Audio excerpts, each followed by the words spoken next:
is Liverpool versus Arsenal. And we cannot wait for it. And if you'd like to get in touch, because we know you have an opinion on this one, use the hashtag weekend warm up. We'll try and read out as many comments as we can. So let's talk all about this fixture. Now, do you want to know something crazy? Go on and drop it. Drop it. 15 places separated these two teams back in September. Now, Arsenal, with a win, could leapfrog Liverpool. I mean, Dom, what does that tell us about these two sides? That's not going to happen. That was wasted. That was wasted for a start. You broke it up. Literally, really. Come on. It's incredible that if if Arsenal win, they go above them. Yeah. It's amazing, isn't it? It's incredible. It shows you the form that Arsenal have been in, unbeaten in 10. It shows you where Liverpool are at.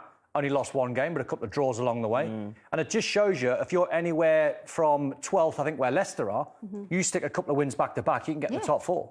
For sure. And, I mean, look, Arsenal are, you said it, are on a decent run of form. Is it time to start believing in this Arteta ethos? You're asking for yourself. Yeah, I just want to know. Give me some good news.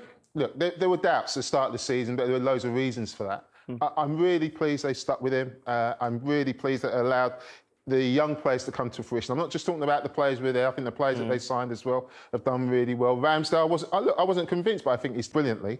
And they need to stick with it. By the way, look, they are still way behind Liverpool, let's be honest. But I think Arsenal fans can see that they're moving forward. They can see that they've got a plan. Now, whether you like the plan or not, they're sticking to it. Yeah. And when you stick to a plan, they're going to be rocky periods along the way. But you stay on a good course. And the course for Arsenal is, I think, in the two or 3 years, that's why you'll see the benefit of all of this. I honestly do. That experience that they acquire, the young players, the Sakas, they become leaders, natural leaders. Smith Rowe's got his first England cap this week. This all comes to the fore. So look, Arsenal fans, what I'll say to you, don't get too carried away now. It's great one. Hang on. Did you hear what just come out of your mouth there? Don't get too carried away. Yeah, to Arsenal fans. We only need one win. I know that was ridiculous. Absolutely ridiculous thing to say, but don't keep getting too carried away because it's not quite going to happen yet. But just stick to it because I think it's a decent plan. And I've always said that, and there's been doubts about it, but I do think Arteta could become a fantastic The most manager. important thing for Arteta is he's stuck to his principles. He's stuck to his guns. When he first come in and won a trophy, he was playing a certain way, wasn't he? He was playing counter-attacking football. Then the next season comes where you're expected to dominate the ball. He went through a tough time. He had a goalkeeper in Leonard that could particularly deal with the ball. He had defenders at the back who couldn't play the way he wanted to play. So instead of going back to basics and said, right, we'll just completely change our style, they had a core nucleus of players where they can play. So he had to get the best out of them. And then that comes with spending time with youngsters, then bringing the right people in to make sure you can play that way. And now we're seeing an Arsenal way where he is playing and the team is playing some fantastic football. They are. And I mean, to feed into what you were saying, Leroy, they haven't really been tested against, the tougher teams in the league, have they? So I know you said Arsenal fans don't carry it away, but Tottenham are a decent team, aren't they? They haven't been up against the Liverpools, the Manchester Uniteds, Man Cities yet. So can we read too much into this run? No, because I'll tell you why. And the pleasing thing about that is the 5 clean sheets. There are people saying Ben White spent too much money. I'll tell you, he's a good player. He's a really good player. And what I'm pleased about is all of a sudden Gabriel isn't on the treatment table anymore. He's playing week in, week out, and he's looking like a good player. All of a sudden, you've got Thomas Partey in front of him. So look, all those games, you say, oh no, they're not great teams, but in seasons before, there would be 1 or 2 defeats amongst those games, but they kept clean sheets. Yeah, Palace, they're 2-2, they got a late winner, but that shows resilience and attitude. They didn't have that in abundance. It'd be very easily, when you look at that graphic there, it'd be very easy on another period to go, yeah, they've done really well, Arsenal. That's some great results, but they lost against Tottenham and they lost against Leicester. Yeah. Well, they're not. They're playing good football. That's been the story of the past, hasn't it? Absolutely. And when there was a game to grind out and show a bit of character and show bottle, which you don't really associate with Arsenal over the years, it was the Burnley 1-0 win. Yeah. And it'll be a fixture that probably Arsenal fans won't remember in 6 months' time. And even the manager and the players might not. But those 1-0 wins with Norwich and Burnley, they might not have won them both. Yeah. And then it sets you on your way into a North London derby. Could easily lose that or draw that, they win it. And then the games after that, it's... And that was a late equaliser. That was a late equaliser, yeah. And by the way, their last game, where there's all the fury about them not giving the ball back, too right. They're professional footballers. They're there to win games. And Arsenal last year, give the ball back. Watford go up and score and they lose 1-0 and they're all having a go at Arteta. This is a professional game. He gave a great interview after the game, Arteta, when he got asked the question of not throwing the ball back. And he had a massive smile on his face. And he more or less said, we are the most naive team Exactly. And we need loads of work to make ourselves a bit harder and a bit stronger and do whatever it needs to win a game. And they've done it in that game. Whether you like it or not, you stick a win on the board. Well, let's move on. Let's look at drop points from winning positions. And especially for Liverpool, I think dropped 15, 2015, 2016, 16. At this point in time, 2021, 22, 6 points. Last season, 15 points. I mean, what do we read from that? It was a concern. I mean, the 3 points they dropped against Brighton when they were 2-0 up was a massive concern. I do think there's a little bit of let's say, a reconstruction in Liverpool's midfield, which has had I think that's caused the problems, in all honesty. Well, now them leaving was, for me, just one of the most ridiculous things ever. Believe it. You know, and that has caused Harvey Elliott getting his injury. Curtis Jones has come in. They're not really a like for like replacement. You know, Naby Keita's coming not a like replacement. They're all ball players, more like number 10s and midfield players. I think it's a nice problem to have. You know, Oxlade-Chamberlain, these are all good players, but they're different to what they had. And I think it's upset the balance. I think it's upset their structure. I think that it's easier to get at Liverpool's back four than it's ever been before. And that's been the problem when they've been able to control games. So I think that's the reason why. But I do think he'll get it right. I honestly do. What that tells me, seems, you look at the early days of Jurgen Klopp, and he recognised those numbers are not great. And it dropped. So there you see the fix, and you see the fix. Then you see last season, which was just horrendous for everyone involved, every football fan, every manager, every player. So that was a little bit of a freak. It was a throwback to these sort of years. This season might be a little bit of a mental scar from last season because you can't just have that season and then turn over a new page and go, we're fixed, everything's fine. You're going to have to suffer once or twice. And they've done that this season because they're carrying that mental side of last season. And you worry, though, when you look at that number 6 already, because if they carry on in this fashion, they could surpass that number from last season, which was a tough season for everyone, but specifically for Liverpool with all the injuries as well. And you know what, Seema, there's teams have identified some weaknesses in Liverpool. You know, Brentford and West Ham last week, the far post crosses. And people go, well, Ronaldo was a midfield player, but I tell you what, he's very good in the air. And all of a sudden, they've lost an extra body who can deal with things in the air. They've lost a body who can get up and down the park. So defensively, that's why they're suffering a little bit. So it's a problem. But when you play this well and teams identify weaknesses, it's funny how good teams come out with an answer. It is a little bit contradictory at times because you look at Liverpool, one loss in 25? Exactly. It's not bad, is it? It's decent. Exactly. It's not a bad run. It's not bad. No, it's not at all. But there are two players that are going to be featuring in this game that are in red hot form. Mo Salah, Emile Smith-Rowe. I mean, both having incredible campaigns. So I guess we're expecting a lot of goals in this one, Lee? Or are we? For sure. For sure. To be honest, Arsenal have so improved defensively. And I'm not talking about just the back four. I'm talking about the way they press has been really impressive. The goalkeepers has been terrific, with and without the ball. I think Arsenal will defensively be okay. So I don't expect lots of goals. I expect with these two on the pitch, something's going to happen. But Arsenal, I don't think, are going to get turned over. And so I think this is a test for Liverpool. They've got to bounce back from that What's defeat happened against to you? What's happened to you, Lee? I'm being honest, Don. You got an Arsenal top on under there. Later. I'm being honest, Don. I'm being honest. You have to say it as you see it. And I see Arsenal being more organised, more resilient, and better. They press the ball. They're not the biggest side, but they press the ball all over the pitch, and they will make it more difficult for Liverpool. And Liverpool got to maybe just bounce back from that result against West Ham, where they were a little bit soft. I still fancy Liverpool, let's be honest, I have. But Arsenal are improved. Let's see how these youngsters go at Anfield. Yeah, hard place to go. Massive. And it wouldn't surprise me if it was a 4-1 scoreline on a bit of a battering for Liverpool. That doesn't make Arsenal a bad side. It's just you're coming up against, when you come up against Liverpool and you come up against Man City, that's another levels. So let's see how they get on. I hope they do well, and I hope it doesn't damage the youngsters if they do get a hiding. But I think no, what are you doing? Have faith in the youth, man. I've got faith in the youth. I'm looking at people like Mo Salah and Jota. But it's not like when Liverpool played Man United. We all felt that United were up for a hiding, didn't we? I still think it's about the Arsenal game. Do you think so? I do. Do you think Arsenal that soft? I don't think they're that soft. I think you're going to say the S word? No, I'm not. They're that good, Liverpool, and they're bouncing back after a loss from last week. That makes them dangerous. I just think you've got to recognise that Arsenal have improved, and I think they'll show it this weekend. I think Io's picked the perfect time to join us This in the studio. This is the match I wanted to be involved. Exactly what Never I wanted mind to who that is. Who's this? Right, all right, I'll tell you what, let's move on very quickly because you touched on the West Ham match. Tell you what, it's definitely a given that guy starts this match, but I guess who's going to be starting next to him? I'll start with the Arsenal fan here. Hey, he's fitting in well, by the way. He's fitting in well. I told you I'll warm him up. Listen to that. Let's start with Liverpool, okay? Because we picked Konate.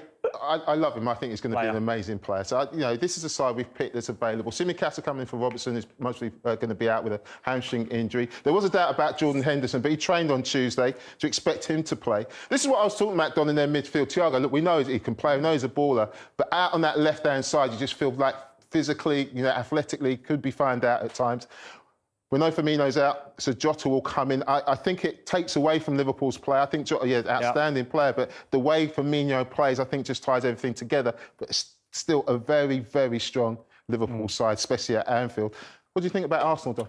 Strong. Why would you change a team that's unbeaten in 10? Yeah. This is a team that I've picked from their win against Watford 2 weeks ago. I think it's very strong. People like Smith Rowe's on fire. Tavares has been a really, really good signing. Ben White settled in after 1 or 2 shaky games early on. Lokonga in midfield is a good powerhouse. He goes box to box very easy. You've got the talent of Saka on that right-hand side. I think if Arsenal are going to get anything out of the game, it'll be these two. Yeah. It'll be the attitude of Aubameyang. Does he really fancy it at Anfield? He should. He knows Jurgen Klopp really well. And Lacazette, I think he's really, really underrated. I think he's one of these guys that maybe in the summer, if they move him on, I think it'll be a devastating blow, because I think these are good friends off the pitch. They work hard. They're a good combination on the pitch. So a 4-4-2 against Liverpool, it offers Liverpool a little bit of space with Trent and Tsimikas, which could be dangerous. Yeah. But I don't think it'll be too far away from this 11. No, I totally agree, Don. Look, I've touched it already about Liverpool's midfield, and we've got some Piero here about Liverpool's midfield, especially against West Ham. I thought they were lacking, and I thought West Ham took full advantage of it. I'm just going to play this, Don. And as it balls down on this left-hand side, as it goes into the wide, I'm just going to pause it there, Don, and look at the Liverpool setup. The 2 centre-halves marking Antonio, which is great. You've got Fabinho in there, Oxlade-Chamberlain on the left, and we've got Trent Alexander-Arnold's pushed in off that wide right-hand side. And everything looks perfect. Yeah. But what I would say, Don, is that they're 2 or 3 yards off it. And 2 or 3 yards in midfield makes a massive difference. So what you're taught in this scenario, if you're the 3 midfield players, and we'll say that loosely because they're in the midfield positions, Fabinho at the moment is in no man's land. It looks like Liverpool are locked on. It looks like they've got a good setup right across there, so they're sort of ringing the 18-yard box. But when you're 2 or 3 yards out in the Premier League, it can cost you. And Liverpool, in my opinion, their players now should be locked on closer to the West Ham players, just in case there's a turnover of possession. Then you've got Fabinho in the middle of the park, who's in a good position. You could argue he could play maybe a couple of yards further up, but that's not the end of the world. But it's the 2 boys we see here are standing 4 or 5, 10 yards off West Ham players. And before we carry on, Don, I just want to point out, at this moment in time, Liverpool are 5 against 1, OK? Yeah. They're 5 against 1. Well, 4. Yeah. 4. No, 4, as in 4. Yeah, exactly. As in 5v1-4. So we're just going to, we're just going to play it on. Didn't make sense. Not against. Sorry. Can we just get the math right? It's not 5v1 against. It's 5v1-4. 5v1-4. Oh, okay. Now we get it. Thank you for clarifying that. I definitely get it. Yeah. Anyway, I get it. Now, but what you were saying then about being 2 or 3 yards off makes a massive difference. And we're going to just play this on slowly, Don. Just talk us through this. Well, you've got to be locked on, and as you said, I mean, when you see what Fabinho does at this present time, who's one of the best holding midfield players in Europe, he should be tracking the runners from midfield. And Fabinho, when he looks at this footage and Liverpool analyse this, he'll be wondering why he just didn't track back. And just before you move on, you've got to be aware of Antonio's just spun him behind. Well, that's where Van Dijk, who's an intelligent player, is concerned about that one. Exactly. So, but just keep an eye on Fabinho in the middle of the park. He's ball watching. And all of a sudden now, West Ham just spring away. Clever little ball down the channel. Matip said ball watching. You've got to credit the pass, by the way. The pass is really, really good. And we'll just play it on quick. And then all of a sudden, from that position, they are now got an overload. 3v2. Look at this. Look at the overload here in those spaces. And if it's not Van Dijk, by the way, it's Jake, fantastic defending. This is a massive problem for Liverpool. So that's Liverpool now, 3v2 against. Exactly. So they've gone from 5v1-4 to a 3v2 against, which shouldn't happen. And it happened again and again on the turnover. Again, they lose possession here. And you think, oh, they're in decent shape. Again, this Henderson lets him run. And all of a sudden, from going into, for being in a great defensive position, I know you're going to take it back to that point. It's going to take it back to Jordan Henderson because we talked about Fabinho and we talked about Jordan Henderson in these sort of positions. And that's not a bad position. You see Fabinho next. And they're going to close down, but for some reason, Jordan Henderson just decides to put the brakes on. It's Jordan Henderson here. His body shape's wrong. He's square on. So once you get done with a trick, you're completely out the game. And now look at the Liverpool players. as West Ham start to break, who all of a sudden now are getting left behind. And you look at so many players that are now, for Liverpool, in front of the ball. Absolutely. And then we'll play this on, Don. And you see then, all of a sudden, they've gone from being a great situation to a 3-v-3 situation. And if Bowen's touch is better, maybe he gets his shot on target. But it happened to get continuously throughout this game. And this was the one that cost them. I'm just going to pause it there. Again, Liverpool, 2v1 Antonio, the two holding midfield players, which is Trent and Fabinho in this instant. And I've talked about it before. Just Jordan Henderson. Jordan Henderson, but it's not a problem because he's the one who's given the shape and Trent has covered him round for him. So, again, I'll play it in slowly. And this isn't a problem. So this ball goes into Bowen. And we've talked about pressing. You can press from behind as well. I'll pause it there. This is pressing from behind. It's Oxlade-Chamberlain. Yeah. That's pressing. That's putting pressure because what that does to the man on the ball, it gets his head down. He can't get his head up to make the pass. So he does everything right. He closes down the space, pause it there. Now you've got 3 Liverpool players, but because there's too many of them, none of them decides to tackle. Well, I know what Van Dijk's thinking because he knows Antonio's over his shoulder. So Van Dijk's trying to put the brakes on. So Van Dijk's thinking, if Antonio runs in behind, he's going to run offside. Yeah. At some point, you've got to make the decision. If you're Van Dijk and Matip especially, go with the runner. But they're expecting the tackle done. They as well. are. And once the tackle doesn't come now, Matip and Van Dijk, the most important thing you can do now is just run back and defend on the edge of the 18-yard box. These players have been making unbelievably good decisions for 2 or 3 seasons. Yeah. So we're knocking them for making vital errors in big moments in the game. But look what Matip does. Decides to try and block the ball. And then I don't think Alisson should be that far out neither. No. If you're saying to Pablo Fornals, go and take the shot on the edge of your box on your left side, and the goalkeeper's on his line, I don't think he scores from there. Absolutely. But I mean, the point was it stems from the midfield. And that weren't mistakes they were making.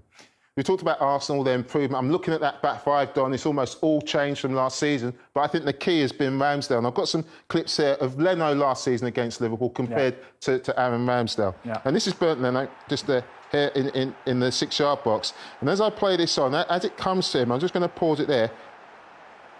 He just kicks it long. That's fine. Which is fine. That's fine, because if you're under pressure, kick it long. don't take a chance. Just Absolutely. go long, start but again. you've got to remember, with Arsenal, they're the diminutive side. They're not the biggest. So you've got Smith Rowe, you've got Lacazette, you've got Aubameyang. I mean, just have a little look at this touch, by the way, coming out the sky. Exactly. Odegaard, and they give possession back. And this was a major problem for Arsenal last season. It's a lack of confidence in your goalkeeper. And when under pressure, can you find a pass? I'm just going to pause it here, because that body shape is all wrong. It's all wrong. Unless he's really confident that he can shift it a yard onto his left foot and then play a pass with his left foot, body shape's not bad. If you're a right-footed player, he's got himself in no man's land there. And so, and by doing that, playing it slowly, I think it's Mane identifies he's only got one way to go. And all the Liverpool players know he's only got one way to go. I play it on quickly, and he puts the left back under pressure, and he kicks it long. That's a green light for Liverpool, isn't it? Exactly, and they win possession back, and you can see his frustration. This season, under Aaron Ramsdale, I'm just going to play this slowly because I think this is same under pressure, but look at this ball. It's a terrific ball, and I'm just going to pause it there. From being on his 6-yard line, I'm going to pause it there. They are 3v3 just because of the quality of his ball. And with the ball players you've got, on this occasion it's Saka, tries to play a little 1-2, doesn't quite come off, but that's a goal-scoring opportunity that's come from the goalkeeper. This one I like even more. I love the way he takes the edge of the bar. I'm just going to pause it there. Not many goalkeepers in world football have got that 2-iron zing like he's got. The way you can drill it. Ederson's got it. Alisson, I think, is decent. I think, but the reason he takes the edge of the box, and you'll see it in a minute, because out of your picture, by doing that, the back four have now dropped 15 yards into their box. So he's created space by just taking those 2 touches. I'll play this on slowly. And this ball is top quality. If a top quality midfield player played this, like he's confident, he knows where he is. I love the But you way... see what he's doing with his hands? Yeah. He's telling them where he wants them. I love the way he puts a little bit of fade on it. Yeah. A little 2-iron zing, I'll say that again. That's a number 10 pass, that. That's a number 10 pass. But look at the fade on it. Yeah, it's gorgeous. If Ederson plays that, if that's Thiago, if that's a holding midfield player playing that, you go, what? Can I say to you... Yeah, no, you finished. Go. Are you surprised by how quickly he settled in, considering Leno's had quite a few seasons in the Premier League and we just haven't seen that confidence built? This is a young 20-plus-year-old lad who's coming in confident. I'm surprised. As you've ever seen. I'm surprised how confident he is. I think we all know he was a good goalkeeper. I think what threw everyone was the direction Arsenal were going in when they sold Emi Martinez, who's Argentina's #1. Yeah. And they sold him and brought Ramsdale in. And I don't mind it. I don't buy when a player goes down, a team goes down. What you're doing buying a player that's gone down. That's no reflection on the standard of player. But I think it confused everyone. Sell Argentina's #1, spend 25, 30 million pound on a guy that just went down with Sheffield, and you bring him in. What's the direction? What's the plan? Arteta knew the plan. That's the most important thing. And then Ramsdale, and with all the criticism that he came under, from the fans when he was appointed or when he was brought in, he actually has done so well, hasn't he? And the game against Leicester City, when Schmeichel tweeted, that was one of the best saves I've seen. I mean, which shows you his mental strength. Incredible. You know his quality, but when he's been brought into a football club and all he's hearing is noise about him, and he's not even played a minute yet, and he's got to try and displace Leno, who's he's Arsenal's #1, even though he's his teammate. That can't be easy. But that's hunger and desire there as well, ambition, Exactly. Before we go to a break, score prediction. Ooh, 4-1. Liverpool. With a keeper like that in goal? 4-1. He'll be doing that at the back of his net. He'll be zinging that back to the halfway line, kick off again. Straight to Fabinho and back. I've been singing Arsenal praises all afternoon, so like 3-1 Liverpool. Brilliant. Very nice of him. Very nice of him. Well, up next, we will be heading